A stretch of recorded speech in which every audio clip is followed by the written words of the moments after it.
الحمد لله نحمده ونستعينه ونستغفره ونؤمن به ونتوكل عليه ونعوذ بالله من شرور أنفسنا ومن سيئات أعمالنا من يهده الله فلا مضل له ومن يضلله فلا هادي له ونشهد أن لا إله إلا الله وحده لا شريك له ونشهد أن سيدنا وحبيبنا ومولانا محمدا عبده ورسوله أرسله بالحق بشيرا ونذيرا وداعيا إلى الله بإذنه وسراجا وقمرا منيرا أما بعد فأعوذ بالله من الشيطان الرجيم بسم الله الرحمن الرحيم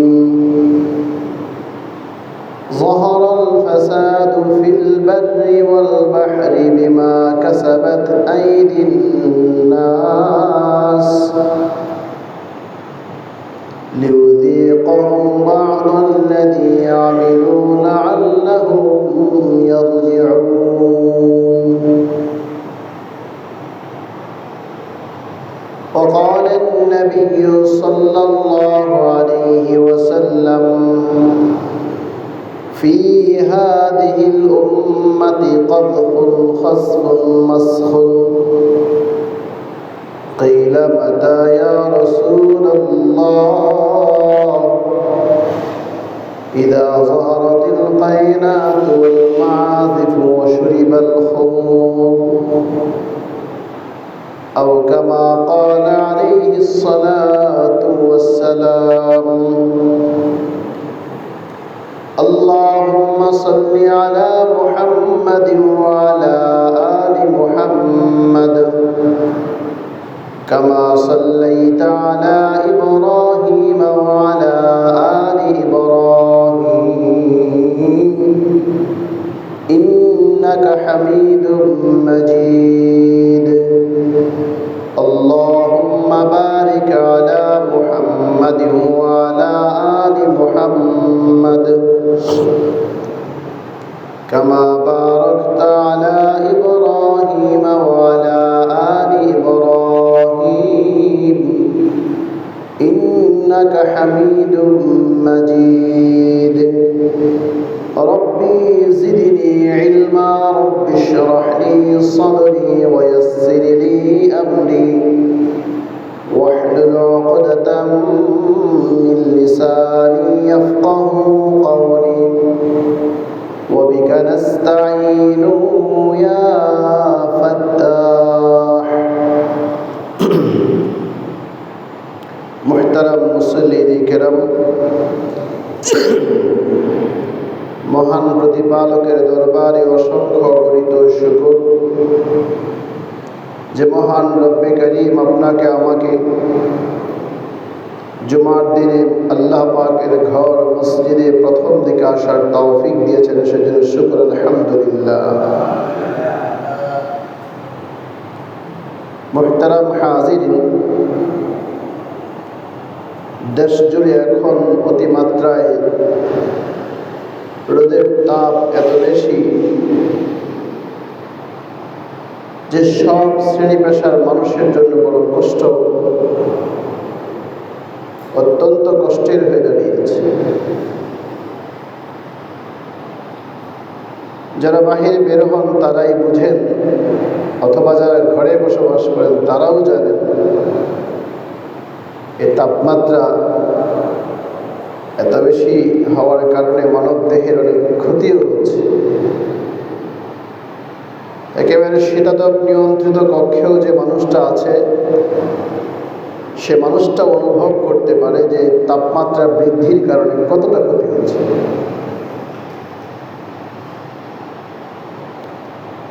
এই যে তাপমাত্রা, অতিমাত্রায় রোদের তাপ, অনাবৃষ্টি, আবার অতিবৃষ্টি, একেবারে মোদ্দা কথা হলো যে প্রতিকূল আবহাওয়া, যে আবহাওয়াটা আমাদের জন্য অনুকূল নয়, প্রতিকূল, এটাকে আমরা যে ভাষাই বলি না কেন, জলবায়ুর পরিবর্তনের কথা বলি আর যেভাবেই আমরা এটাকে ব্যক্ত করি না কেন, এই যে পরিবর্তনটা, এই পরিবর্তনটা কেন হচ্ছে?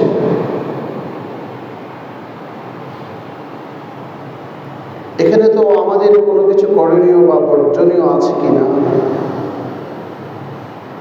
এখানে আমাদের কোনো হাত আছে কিনা, যা আমাদের কোনো কারণে কি সব প্রতিকূলতা? কোরআন ও সুন্নাহের দৃষ্টিতে আমাদের এসব প্রতিকূল পরিবেশ বা প্রতিকূলতা থেকে বাঁচার একটা সুন্দর পন্থা বা পদ্ধতি আমাদের জানা উচিত। কিন্তু আমরা এগুলোর দিকে না দেখে, না বুঝে আমরা উল্টোটা করি, অর্থাৎ কোরআন আর সুন্নাহকে ছেড়ে, এটাকে উপেক্ষা করে আমরা আমাদের মস্তিষ্ক নিঃসৃত যে কিছু চিন্তা ভাবনা আছে ওগুলিকে আমরা প্রয়োগ করার চেষ্টা করি।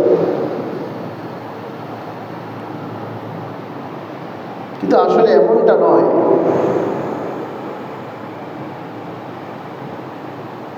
মানব জীবনের যত সমস্যা আছে, সব সমস্যার সমাধান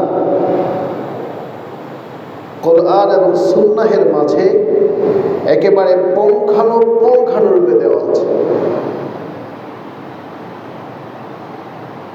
আমরা নিতে জানি না তা না, বরং আমরা নেই না। সমাধানটুকু আমরা সবাই জানি, কিন্তু নেই না। ওই সমাধানটাকে আমরা গ্রহণ করি না, ওই সমাধানটাকে আমি মনে প্রাণে জেনে বুঝে বিশ্বাস করে এটাকে আমার জীবনের চর্চায় নিয়ে আসি না। আমরা জানি না এমনটা না, আমরা জানি, মুখে বলে বিশ্বাস করি, অথচ প্রয়োগের ক্ষেত্রে আমরা এটাকে একেবারেই বর্জন করেছি।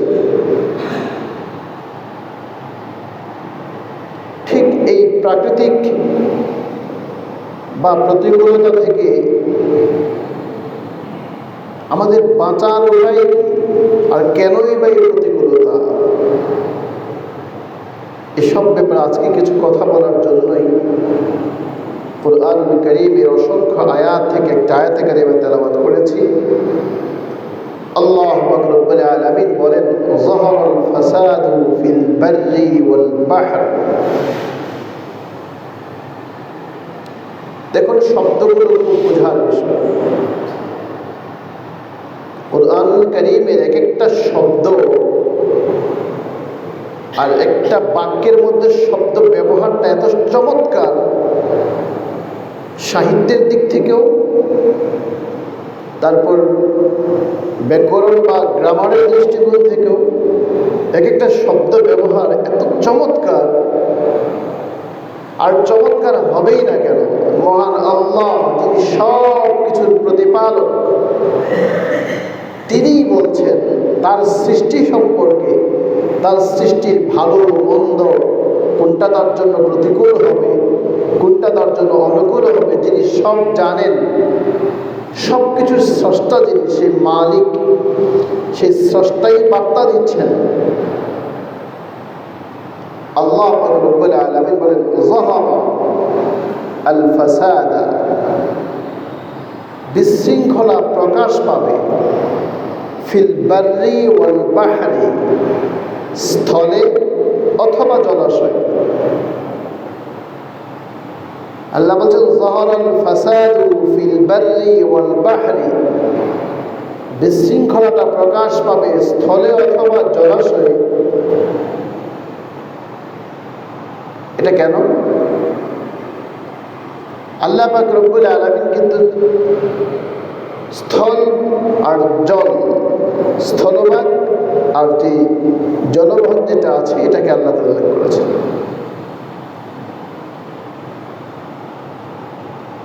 এখন শূন্যে যেটা হবে, আকাশে যেটা হবে, এটা মানুষের হাতে না। সূর্যগ্রহণ যেটা হয়, চন্দ্রগ্রহণ যেটা হয়, বা এক একটা নক্ষত্রে একটা আরেকটার সাথে সংঘর্ষ, বা আকাশ নভমণ্ডলে যা কিছু হয়ে থাকে সেটা মানুষের হাতে না। সেটা মালিক স্রষ্টা যেভাবে রেখেছেন সেভাবেই হবে। প্রত্যেকে আপন আপন কক্ষপথে চলে। ওয়াশ-শামসু তাজরি লিমুস্তাকাররিন লাহা যালিকা তাকদীরুল আজিজিল আলীম। সূর্য তার নিজস্ব কক্ষপথে চলছে, চন্দ্র তার নিজস্ব কক্ষপথেই চলছে। ফালা উকসিমু বিমাওয়াকি'ন নুজুম, সকল তারকাপুঞ্জ এক জায়গায় এসে প্লান হয়ে যাবে, ছায়াপথের কথা যেটা বলা হয়। কোরআনের আয়াতগুলো বিজ্ঞানময় আয়াত, এগুলো নভমণ্ডলের কথা। আল্লাহ যেটা বলছেন যাহারাল ফাসাদু ফিল বাররি ওয়াল বাহর, জলে অথবা স্থলে যে বিশৃঙ্খলাটা প্রকাশ পায়, এটা আল্লাহ বলেন বিমা কাসাবাত, বিমা কাসাবাত, এর কারণ আল্লাহ তাআলা উল্লেখ করছেন। বিমা কাসাবাত আইদিন নাস, মানুষের দু হাত যেটা উপার্জন করে, মানুষের দুটা হাত যা করে, মানুষ যা করে, মানুষের কর্মের কারণে, মানুষের কাজের কারণে এই ভূপৃষ্ঠে আর জলাশয়ে শৃঙ্খলা দেখা দেয়। এখন বিশৃঙ্খলার ধরনটা আল্লাহ তাআলা বলেন নাই। ফিল বাররি ওয়াল বাহরি, স্থলে অথবা জলে। এই বিশৃঙ্খলাটা কিভাবে? এটা কি আবহাওয়া না মানুষ, মানব সমাজের মধ্যে, মানবের সাথে? এটা ধরনটা আল্লাহ তাআলা বলেন, একেবারে মোটা দাগের কথা বলেছেন। ব্যাপারটা জলে অথবা স্থলে যে বিশৃঙ্খলাটা দেখা দিবে, এটা মানুষ যা করবে তার কাজের কিছুটা, বিমা কাসাবাত আইদিন নাস, মানুষ যা করে তার কর্মের কিছুটা ফল এখানে প্রকাশ পায়। লিউযীকাহুম,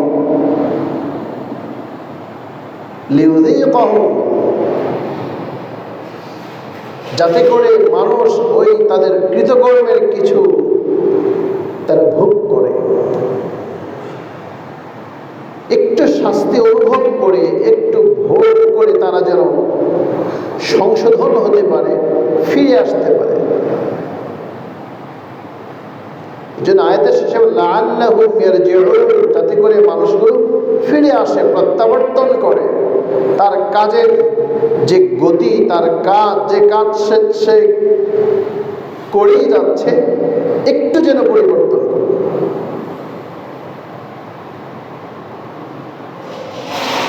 এখন আমাদের জানা উচিত বিশৃঙ্খলাগুলো কেমন হতে পারে। আল্লাহ পাক রব্বুল আলামিন তো বলেন জলাশয় এবং স্থলভাগে যে বিশৃঙ্খলা দেখা যায়, এটা আমাদের হাতের ফসল। এখন আমাদের হাতের ফসলটা কি? আমরা কি করি? আমাদের কাজগুলো কি? ইস্তাফতি নাফসাক, আমি যদি আমাকে জিজ্ঞেস করি, আমার সকাল থেকে সন্ধ্যা, আমার সন্ধ্যা থেকে আবার সকাল, এই যে আমার রাত আর দিন অতিবাহিত হচ্ছে, আমার সকাল দুপুর বিকেলটা কেমন যাচ্ছে, আর গধূলি বেলা আবার সন্ধ্যা, আবার রাত, রাত যতই গভীর হচ্ছে, আবার সকাল হচ্ছে, আমার কর্মকাণ্ড, আমার কাজকর্ম কেমন হচ্ছে? ইস্তাফতি নাফসাক, প্রত্যেকে আমি আমাকে জিজ্ঞেস করলে, আপনি আপনাকে জিজ্ঞেস করলে, সবাই খুঁজে পাবো যে আসলে আমি কোনটা ভালো করেছি, কোনটা মন্দ করেছি।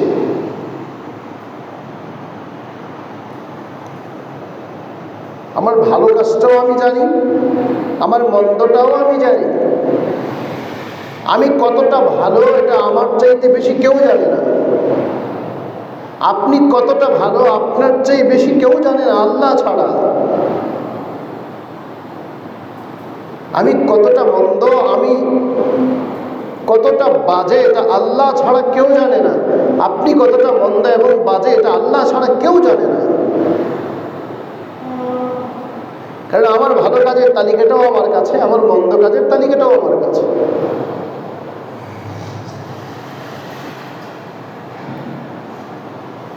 এজন্য রাসূল করিম সাল্লাল্লাহু আলাইহি ওয়াসাল্লাম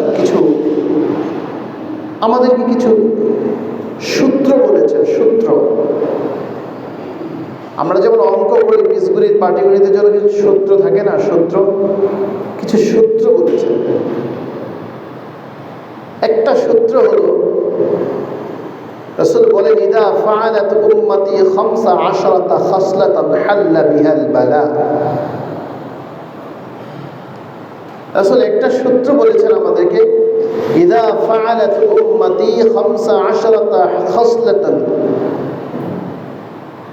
যে আমার উম্মতের মাঝে যখন 15টা স্বভাব বিদ্যমান হবে, 15টা স্বভাব যখন আমার উম্মতের মাঝে ছড়িয়ে পড়বে, হাল্লা বিহাল বালা, তখন বিপদ আপদ মুসিবত একটার পর একটা আসবে।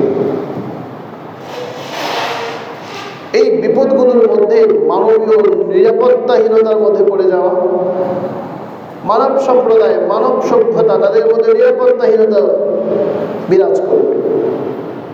তার জীবন নিয়ে সে শঙ্কিত, তার ইজ্জত নিয়ে শঙ্কিত, তার সম্পদ নিয়ে শঙ্কিত। না তার জীবনের কোনো নিরাপত্তা থাকবে, না তার সম্পদের কোনো নিরাপত্তা থাকবে, না তার ইজ্জত বা সম্ভ্রমের কোনো নিরাপত্তা থাকবে। নিরাপত্তাহীনতার মাঝে পড়ে যাওয়া। আবার আরেকটা বিপদ হচ্ছে প্রাকৃতিক দুর্যোগ, যেটাকে বলি, বা প্রতিকূল আবহাওয়া। রাসূল সাল্লাল্লাহু আলাইহি ওয়াসাল্লাম এই হাদিসের মধ্যে এবং হাদিস গ্রন্থগুলি যদি আমরা পড়াশোনা করি তাহলে খুঁজে পাওয়া যায় বিভিন্ন জায়গায় রাসূল করিম সাল্লাল্লাহু আলাইহি ওয়াসাল্লাম যে কথাগুলো বলছেন, এর মধ্যে এই সমস্যাগুলো আমাদের পার্থিব জগৎ অর্থাৎ এই দুনিয়াতে এই সমস্যাগুলোতে আমরা পড়ব যদি আমাদের মধ্যে স্বভাবগুলো দেখা দেয়। এর মধ্যে একটা হচ্ছে রাসূল করিম সাল্লাল্লাহু আলাইহি ওয়াসাল্লাম বলেন, কানাল মাগনামু দুওয়ালান, রাষ্ট্রীয় সম্পদ যেটা আছে, এটা যখন রাষ্ট্রীয় সম্পদ যার কাছে থাকে সেটাকে মনে করবে তার দৌলত, এটা তার নিজস্ব সম্পদ। এরকম ভাবনা, এরকম মন মানসিকতা নিয়ে রাষ্ট্রের সম্পদকে সে যেভাবে ইচ্ছা এভাবে ব্যবহার করবে। এটা যখন ব্যাপক আকার ধারণ করবে তখন সেই সমাজে কখনো শান্তি বিরাজ করবে না।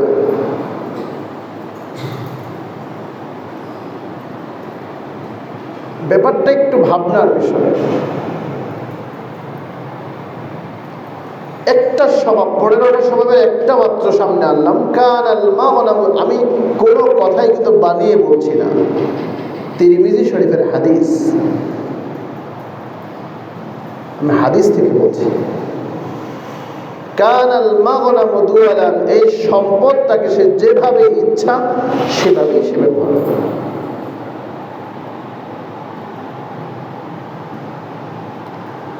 এখন এই যে বিষয়টা যখন আমাদের সামনে আসলো, এখন আমরা একটু চিন্তা করে দেখি যে আসলে আমি অন্যকে দোষারোপ করার আগে আমি আমারটা একটু দেখি, আমার কাছে রাষ্ট্রের যে হাজারো মানুষের যে হকটুকু আছে এটাকে আমি নষ্ট করছি কিনা। আমার কাছে যেটা আছে, যার কাছে যেটা আছে, যার কাছে যতটুকু আছে, সে মানুষ যদি ততটুকু নষ্ট করে ফেলে,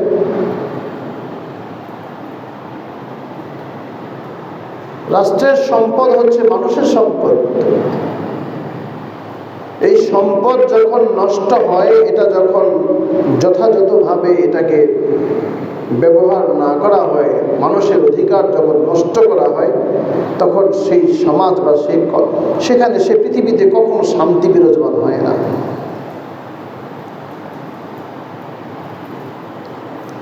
আল্লাহ তাআলা আমাদের সবাইকে বোঝার তৌফিক দান করুন। একটু বলবেন না আমি? আল্লাহ পাকের কাছে ক্ষমা চাওয়া উচিত। আর এটা কেন নষ্ট হয়? এটা জনগণের কারণেই নষ্ট হয়। জনগণ তার জনপ্রতিনিধি বাছাই করতে গিয়ে তার মূল্যবান যে আমানতটা আছে, এটা সে অর্থের বিনিময়ে বিক্রি করে দেয়। 500 টাকা অথবা 1000 টাকার বিনিময়ে তার কাছে থাকা মূল্যবান যে আমানত, এটা সে যখন বিক্রি করে দেয়, সে এটা তখন ভাবনাই রাখে না যে 1000 কোটি টাকা তার হক, তার অধিকার, জনগণের কত কিছু নষ্ট হয়ে যাবে। এখন দেখুন তো, প্রথমে আমি তার প্রতি আঙুল উঠাবার আগে আমার দিকে আঙুল তুলে আমাকে বলতে হবে যে আমি কি আমার আমানতটাকে রক্ষা করেছি কিনা। সেজন্য রাসূল বলেছেন, ওয়াল আমানাতু মাগনামান। দ্বিতীয় স্বভাব দেখেন কত চমৎকার হাদিস। সে তার আমানতটাকে নষ্ট করে দেয়।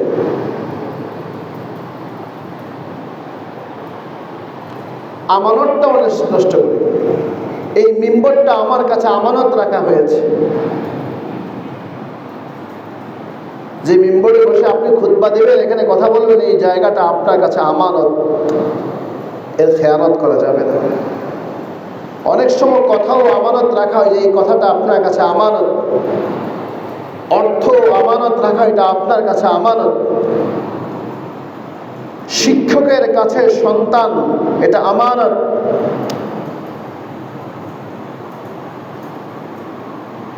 জনগণ শিক্ষা প্রতিষ্ঠানে যে মানুষ, অভিভাবকরা যে সন্তানদেরকে স্কুলে পাঠায়, মাদ্রাসায় পাঠায়, ওই শিক্ষা প্রতিষ্ঠানের শিক্ষক প্রধান যিনি আছেন, শিক্ষক মণ্ডলী যারা আছেন, সকলের কাছে ওই শিক্ষা প্রতিষ্ঠানের প্রত্যেকটা ছাত্রছাত্রী তার কাছে আমানত।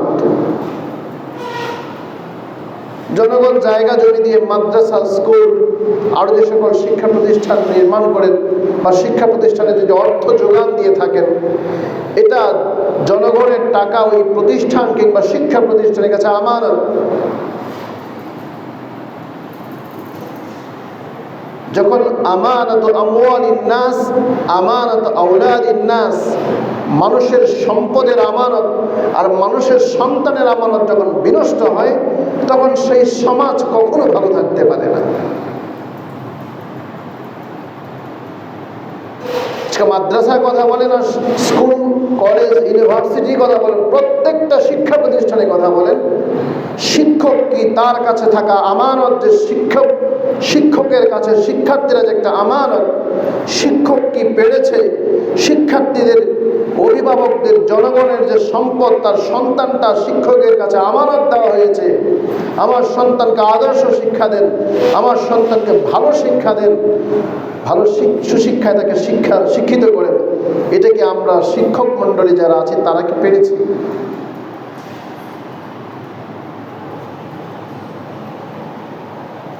প্রশ্নবোধক। এটা হলো আল আমানাতু মাগনামান। আরো কত কিছু দেখেন, যদি একেবারে খুলে খুলে বিস্তারিত যদি বলতে যাই, আশ্চর্য হয়ে যাবেন যে এইগুলো কি আমানত? বাস্তবিক সবগুলো হচ্ছে আমানত। এই প্রত্যেকটা আমানতের খেয়ানত হচ্ছে এই জিনিসগুলো আমি দিচ্ছি না, আমি করছি না। আমার কাছে থাকা দায়িত্ব, আপনার স্কন্ধে অর্পিত দায়িত্ব, এটা একটা আমানত। এই আমানত যদি আপনি যথাযথভাবে পালন না করি, তাহলে তো এই আমানত যখন একেবারে বিলুপ্তির দিকে, তখন তো আযাব আসবেই। রাসূল তো হাল্লা বিহাল বালা, হাল্লা বিহাল বালা, বালা এটা হলো মুসিবত, বালা বলেছেন। আমরা বলি না বালা মুসিবত? এই মুসিবত একটা প্রতিশব্দ হচ্ছে বালা, এটা আরবি শব্দ বালা মুসিবত। এটা লম্বা করে টান দিয়ে বালাউন, তাহলে বহুবচন। রাসূল তো এভাবেই বলেছেন। ওয়াজ-যাকাতু মাগরামান, শব্দগুলো কত চমৎকার। ওয়াজ-যাকাতু মাগরামান, যাকাতকে জরিমানা মনে করা হয়, যাকাত দেই না।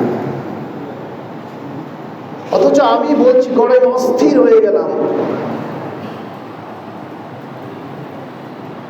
কত কিছু আমরা, এই রাসূল বলছেন ওয়াজ-যাকাতু মাগরামান, তার কাছে না রাষ্ট্রীয় সম্পদের আমানত দাঁড়িয়ে আছে, না তার নিজ নিজ যে আপন আপন স্থানে তার কাছে যে বস্তু বা যে বললাম না মানুষের সম্পদের আমানত, মানুষের সন্তানের আমানত, মানুষের কথার আমানতদারি তার কাছে আছে, না আমার কাছে আল্লাহ পাকের বিধানের আমানতদারিতা আছে। এই বদ স্বভাবগুলো যখন আমার মাঝে বিরাজমান, আমি কিভাবে আমার জন্য অনুকূল পরিবেশ আসবে? ওয়াজ-যাকাতু মাগরামান, যাকাতটাকেও আমি জরিমানা মনে করছি। রাসূল বলছেন আতাআত যাওজাতুহু, স্ত্রীরা সংসারের একেবারে তারা এমন রানী হয়ে যাবে, সব স্ত্রীরা চাইবে, সব পুরুষেরা স্ত্রীদের অনুগতশীল হয়ে যাবে। আতাআত যাওজাতুহু, পুরুষেরা স্ত্রীর অনুগতশীল হবে। ওয়াক্কা উম্মাহু, আজীব শব্দ। মাঝে মধ্যে এই হাদিসগুলো যদি খুব গভীরভাবে পড়া হয় তো বোঝা যায় এক একটা শব্দে এত গভীরভাবে রাসূল সাল্লাল্লাহু আলাইহি ওয়াসাল্লাম উল্লেখ করেছেন। ওয়াক্কা উম্মাহু, সাথে সাথে একটার সাথে একটা জুড়ে দিয়েছেন। আতাআত যাওজাতুহু ওয়াক্কা উম্মাহু, স্ত্রীর অনুগতশীল হবে, মায়ের সাথে রূঢ় আচরণ করবে। অর্থাৎ বউ যখন ঘরে আসবে তখন মায়ের মূল্যটা তার কাছে কমে যাবে।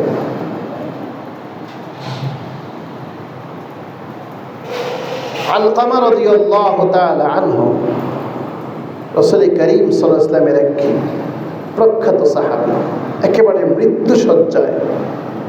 আবু বকর সিদ্দিক রাদিয়াল্লাহু তাআলা গেলেন দেখতে, হযরত ওমর গেলেন দেখতে, কিন্তু দেখছেন এমন অবস্থা, জিহ্বাটা বের হয়ে যাচ্ছে। আবু বকর সিদ্দিক রাদিয়াল্লাহু তাআলা বললেন, আবু হুরায়রা তুমি যাও তো রাসূলের কাছে গিয়ে বলো আলকামার এই অবস্থা। রাসূল কি বলে শোনো।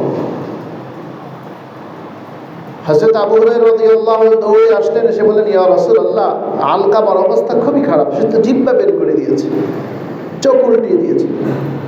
রাসূল সাল্লাল্লাহু আলাইহি ওয়াসাল্লাম দৌড়ে আসলেন, এসে তার অবস্থা, নবী তো নবী, রাসূল তো রাসূল, রাসূল দেখেই বুঝে ফেললেন আলকামার কি পরিণতি হতে যাচ্ছে। রাসূল জিজ্ঞেস করলেন আলকামার ঘরে কি কেউ আছে? আওয়াজ আসলে হ্যাঁ, আলকামার মা আছে, স্ত্রী আছে। রাসূল বললেন আলকামার মার সাথে আমি একটু কথা বলবো। আলকামার বৃদ্ধা মা রাসূল সাল্লাল্লাহু আলাইহি ওয়াসাল্লামের কাছে আসলেন। রাসূল পর্দার আড়াল থেকে জিজ্ঞেস করলেন আলকামার মা, আপনি বলেন তো আলকামার প্রতি আপনার কোনো অভিমান আছে কি? আলকামার মা বলছেন ইয়া রাসূলুল্লাহ, আমার সন্তান আলকামা আপনার পেছনে ফজরের নামাজ, যোহরের নামাজ, আসরের নামাজ, মাগরিবের নামাজ, ইশার নামাজ সবই তো আপনার পিছনে পড়তো, সেটা আপনার খুব অনুগতশীল ছিল, আমার তার প্রতি কোনো অভিমান নেই। রাসূল বলছেন না আলকামার মা, কোথাও না কোথাও কোনো সমস্যা আছে। রাসূল বারবার বলছেন, আলকামার মা বলছেন না আমার কোনো অভিমান নেই।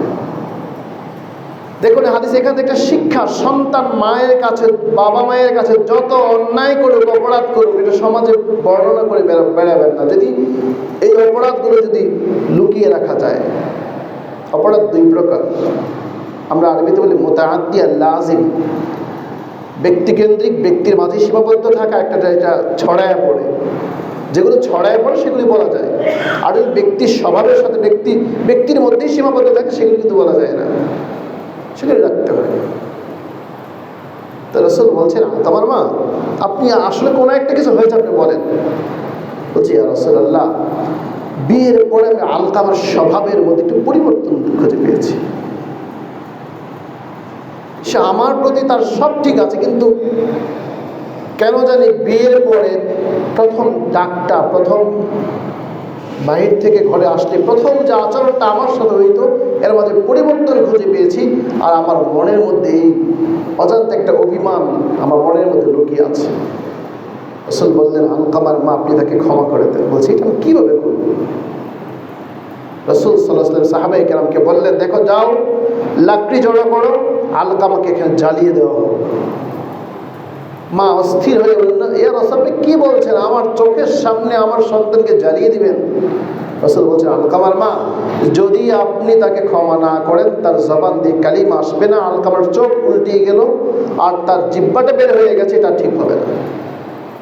আলকামার মা চোখের পানি ছেড়ে দিয়ে বললেন, ইয়া রাসূলুল্লাহ, আমি তাকে ক্ষমা করে দিয়েছি, আমি তাকে ক্ষমা করে দিলাম। সাথে সাথে তার সব ঠিক হয়ে গেল।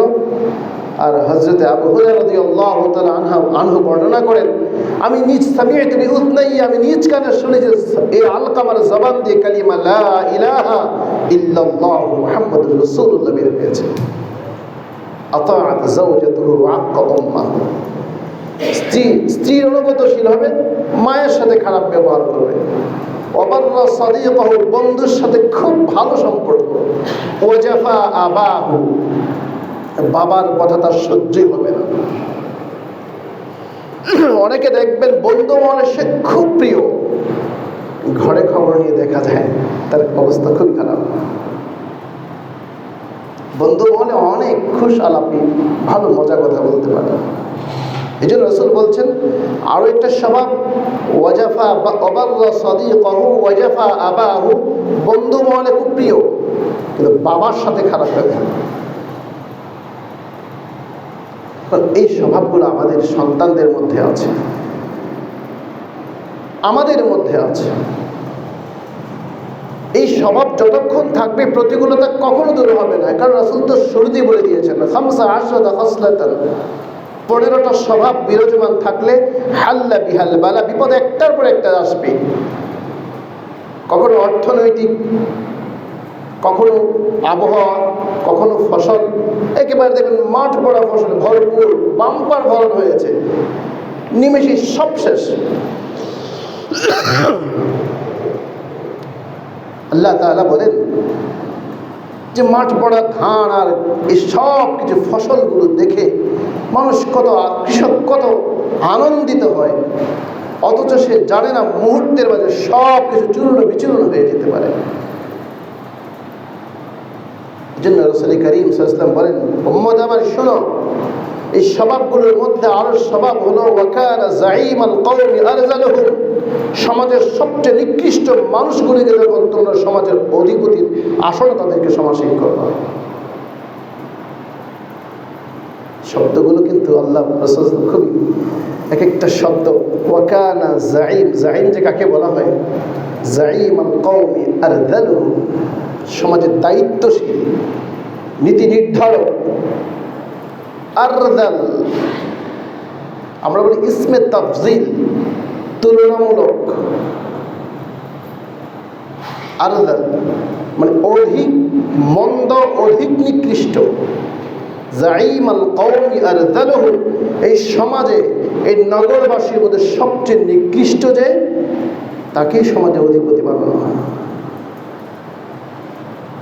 আমি হাদিসগুলো একেবারে মানে প্রত্যেকটা শব্দ খুলে খুলে যদি বলতে পারতাম তাহলে তো অনেক কিছু বলে দিত, কিন্তু সময়ও নাই, কিন্তু একটু মোটা দাগে কথাগুলো বলে যাচ্ছে। অসুস্থ এই কথাগুলো আমাদের সবাইকে বলছেন। এরপর রাসূল বলছেন, যখন সমাজে প্রকাশ্য নৃত্য হবে, এটা তো এবার ফি হাদিহিল উম্মতি কাযফুন খাসফুন মাসখুন। কাযফুন মানে ভূকম্পন, খাসফুন মানে আপনার শিলাবৃষ্টি, অতিবৃষ্টি। মাসখুন শব্দের অর্থটা আশ্চর্যজনক এক শব্দ। মাসখুন মানুষ, কিন্তু তার মস্তিষ্কের পরিবর্তন ঘটেছে, মনুষ্যত্ব তার মধ্যে নেই, পশুত্ব চলে আসছে। এই মানুষটা তার মানুষের স্বভাব আর তার মধ্যে নাই। রাসূল বলছেন, যখন নাকি উম্মতের মধ্যে প্রকাশ্য নৃত্য হবে, তখন এই সমাজের মানুষের মধ্যে ঘন ঘন শিলাবৃষ্টি আর প্রতিকূল আবহাওয়া আর ঘন ঘন ভূকম্পন হবে, ঘন ঘন ভূকম্পন হবে। আর মানুষের মধ্যে যখন রাসূল সাল্লাল্লাহু আলাইহি ওয়াসাল্লাম এই কথা বলেন, অন্য একটা হাদিসে আসছে এবং কোরআনে একটা আয়াতের মধ্যে আসছে, ওয়াইলুল লিল মুতাফফিফিন আল্লাযীনা ইযা ইক্তালু আলান নাস ইস্তাওফুন ওয়া ইযা কালুহুম আও ওয়াজানুহুম ইউখসিরুন।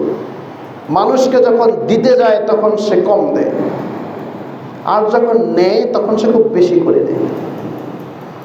বোনকে দিবে, বাবার সম্পদ, বোন যেটা সেখানে কম বেশি করার চেষ্টা করে।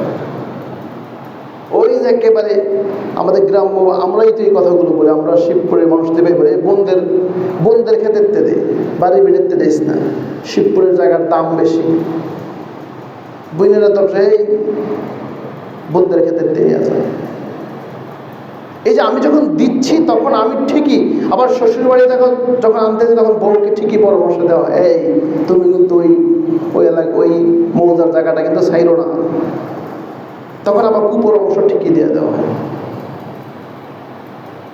তো আপনি বলুন, আমরা একটু চিন্তা করি, আমরা মুসলমান, এটা কেমন মুসলমান? আবার আমরা বৃষ্টিও চাই, সুন্দর আবহাওয়া আছে, অত রাসূল তো বলছেন বিপদ একটা পর একটা আসবে। এটা যখন থাকে রাসূল বললেন তখন এই যে ভূকম্পন হয়, একটার পর একটা বিপদ চলে আসবে। মাদক সেবন যখন করা হয়, অশুরিবাল খামুর, ও এর মাঝখানে আরেকটা আছে বাদ্যের আওয়াজ খুব প্রকট হয়।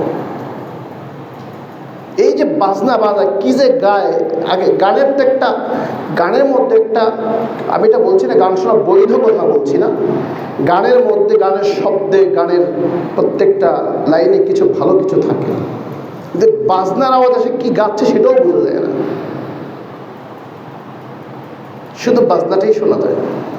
অথচ জানেন হাদিসে আসছে এই বাজনার আওয়াজ মানুষের হৃদয়কে শক্ত করে দেয়,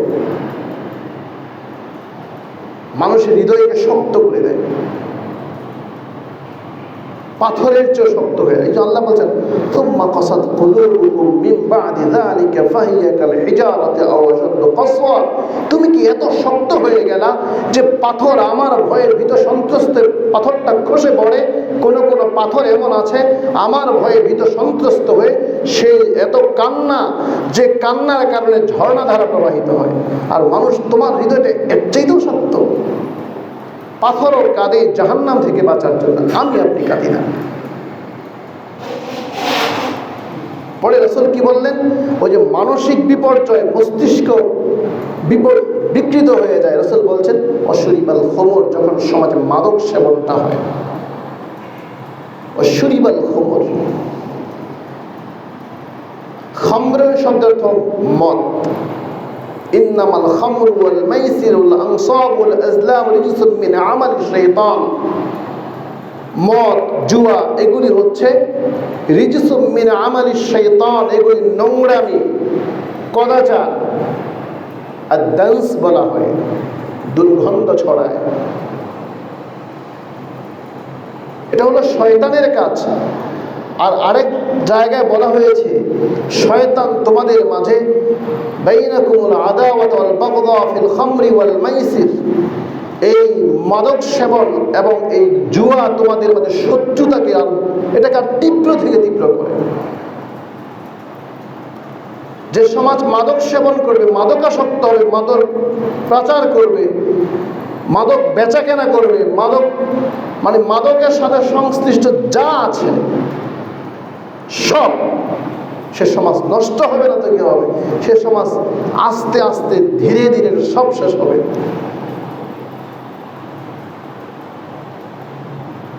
এই জন্য রাসূল সাল্লাল্লাহু আলাইহি ওয়াসাল্লাম এই কথাটাই বললেন, উম্মত আমার, যখন এই 15টা স্বভাব তোমাদের মধ্যে থাকবে তখন এই বিপদ আর বিপর্যয় ঠেকাবার কোনো পদ্ধতি তোমাদের মাঝে থাকবে না। বাঁধ ভাঙা জোয়ারের মতো একটার পর একটা আসতেই থাকবে, আসতেই থাকবে। এখন বৃষ্টি নাই কতদিন ধরে, এই সালাতুল ইস্তিসকা, আমাকে আজকে একজন জিজ্ঞেস করলেন যে সালাতুল ইস্তিসকা পড়লেন, বৃষ্টি কোথায়? আমি বললাম পাপটা এত ভারী হয়েছে যে আল্লাহর রহমতটা এই জমিনের উপর বিচরণ করছে। আমি আমার মতো পাপিষ্ঠ মানুষের কারণে জমিন আকাশ থেকে যে চুম্বকের মতো সে রহমত নেমে আনার যে শক্তিটা আছে, আমার পাপের কারণে আকাশের রহমত সে আনতে পারছে না। এটা আমাদের বোঝা উচিত। এজন্য মুহতারাম হাজির, আসুন না রাসূল সাল্লাল্লাহু আলাইহি ওয়াসাল্লাম যে কথাটা বললেন, বান্দা এই 15টা স্বভাব যখন থাকবে, হাল্লা বিহাল বালা, বিপদ আপদ মুসিবত একটার পর একটা আসবে। অতএব এখন দেখুন আমি আপনি 15টা স্বভাব আমার মধ্যে আছে কিনা। আমি না দিচ্ছি রাষ্ট্রের হক, না জনগণের হক আমার দ্বারা পুরা হচ্ছে, না পরিবারের হক আদায় হচ্ছে, না আমি যে কর্মস্থলে আছে আমার দ্বারা সে কর্মস্থলে আমার অধীনে যারা আছে অথবা আমার উপরে যারা আছেন যাদেরকে যেভাবে সেবা দেওয়ার কথা আমি দিতে পারছি, না আমি আমার ভাই বোনদের হক আদায় করতে পারছি। সামগ্রিকভাবে আমরা সকলে ও একেবারে সমষ্টিগতভাবে আমরা সবাই অপরাধী। যখন এই অপরাধ উম্মতের মাঝে বিরাজমান হয়ে যায় তখন আল্লাহ পাক রব্বুল আলামিন বলেন, যাহারাল ফাসাদু ফিল বাররি ওয়াল বাহর, জলে কিংবা স্থলে যত বিশৃঙ্খলা প্রকাশ পায়, যত বিশৃঙ্খলার ধরন অনেক হতে পারে। আল্লাহ পাক রব্বুল আলামিন বলেন, বিমা কাসাবাত আইদিন নাস, মানুষ এটা তোমার হাতের ফসল।